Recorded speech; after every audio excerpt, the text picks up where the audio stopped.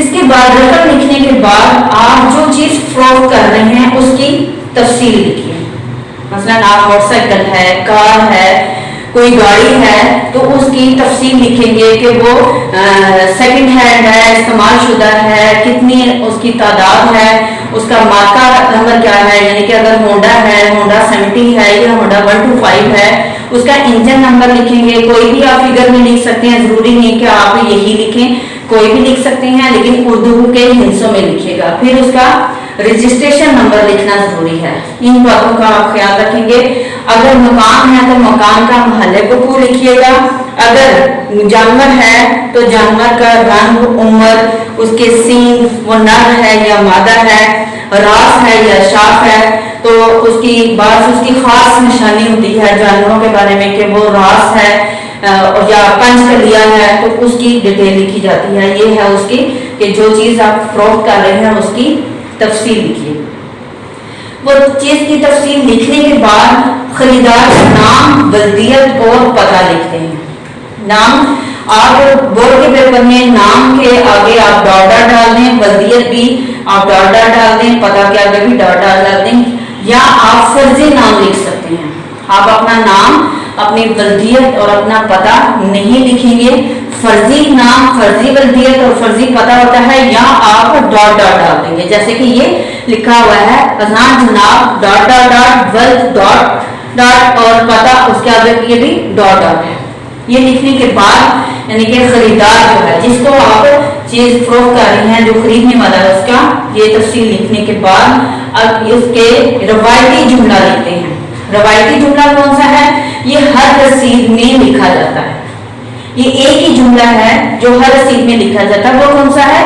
یہ ہے رقم وصول پا کر رسید لکھ دی ہے تاکہ سند رہے. سند یعنی کہ ثبوت رہے، سند رہے اور وقت ضرورت یعنی کہ جب بھی ضرورت پڑے اس وقت یہ رسید آپ کو کام آ سکتی ہے. یہ اس کو کہتے ہیں روایتی جملہ.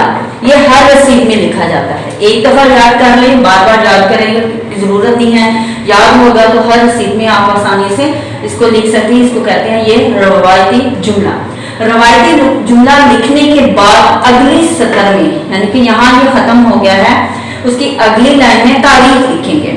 محررہ لکھا ہوا ہے، محررہ کا مطلب بھی تاریخ ہے. تو اس کو جیسے کہ درخواست میں تاریخ لکھی جاتی ہے، اردو ہندسوں اور اردو لفظوں میں مہینہ لکھا جاتا ہے دائیں سے بائیں، اسی طرح بالکل آپ یہ تاریخ لکھیں گے.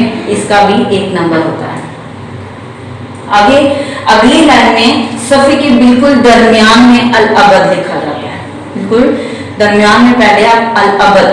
ابد کا مطلب ہے بندہ. آئی لگ گیا ہے تو عربی ہے یہ خاص بندہ، یعنی کہ وہ خاص بندہ جو آج یہ رسید لکھ رہا ہے، یہ جو چیز فروخت کر رہا ہے اس کے بارے میں آپ نے لکھنا ہے. اور اسی لائن کی دائیں اور بائیں سائڈ پہ گواہ شد لکھتے ہیں. یعنی کہ جو آپ چیز بیچ رہے ہیں، فروخت کر رہے ہیں، تو وہ آپ جو کر رہے ہیں وہ الابد ہے اور اس کے جو دو گواہ کا ہونا ضروری ہے. تو وہ دائیں اور بائیں سائڈ پر الابد کے آپ اس کو گواہ شد لکھیں گے. اور علی بے جیم پتہ، یہ اس کا نام اور اس کا پتہ. آپ فرضی نام اور پتہ بھی لکھ سکتے ہیں اور علی بے جیم اور یہ پتہ. اس کے درمیان میں کاما نہیں ڈالنا، پتہ بھی آگے ڈاٹ ڈاٹ ڈالنا ہے. الابد کے نیچے بھی ایسے ہی علی بے جیم پتہ، گواہ شد علی بے جیم پتہ. تو یہ آپ کا یہ الابد اور گواہ شد کا ہے. آپ اس کے نمبروں کی تقسیم دیکھ لیں کیسے اس کی نمبروں کی تقسیم ہے. صرف یہ جو ہے باعث تحریر آپ کے اس کا 1 نمبر ہوتا ہے اور اس کے 5 نمبر اس کے ہیں. یہ درمیان میں جو کل رقم اور نصف رقم لکھی ہے، چیز کی تفصیل لکھی ہے اور جو خریدار ہے اس کی تفصیل لکھی ہے، پھر روایتی جملہ لکھا ہے، تو اس کے 5 جملے ہیں، 5 نمبر ہیں. پھر تاریخ جو ہے اس کا 1 نمبر ہے، الابد کا 1 نمبر ہے، گواہ شد کا 1 نمبر اور یہ دوسرے گواہ کا 1 نمبر. ٹوٹل آپ کے یہ 10 نمبر ہیں. یہ باعث تحریر آپ کے آگے کوئی بھی علامت نہیں ڈالنی. ٹھیک ہے، گواہ شد الابد اور اس کے گواہ شد کے بعد بھی کوئی علامت نہیں ڈالنی، نہ ندائیہ کی نہ مشتاق کی کوئی بھی نہیں ڈالنی، جن کے بعد بھی نہیں ڈالتے. یہ چھوٹے چھوٹے پوائنٹ ہیں، اگر آپ نے ان کا خیال نہ رکھا تو آپ کا نمبر ضائع ہو جائے. تو یہ ہے رسید. درخواست اور رسید میں سے ایک چیز آتی ہے آپ کو جو پیٹرن بتایا گیا ہے اس میں بتایا گیا تھا کہ درخواست ہے، ایگزامینر کی مرضی ہے کہ وہ درخواست دے رہا ہے تو آپ نے درخواست ہی لکھنی ہے، رسید دے رہا ہے تو رسید ہی لکھنی ہے. اس لیے آپ کو دونوں طریقے آنے چاہیے کیونکہ اس میں چوائس نہیں ہوتی. تو آج یہ ہے آپ کا رسید لکھنے کا طریقہ اور نمبر حاصل کرنے، کیسے آپ اس کے نمبر حاصل کر سکتے ہیں. اللہ حافظ.